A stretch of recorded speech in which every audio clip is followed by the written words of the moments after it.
سفره دلتو برای هیچ کسی باز نکن. یه حقیقته، گوش کن. آدما وقتی نقطه ضعفتو بدونن دیگه لازم نیست باهات بجنگن، از همون جایی میزنن که درد داره.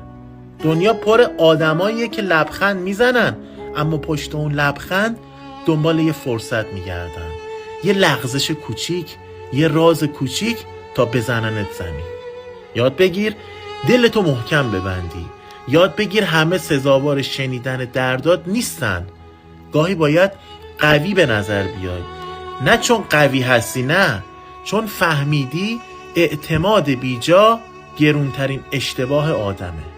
پس مراقب باش، همه کس رفیق دردای تو نیست. سکوت کن، قوی بمون و بذار فقط خدا از عمق دلت خبر داشته باشه.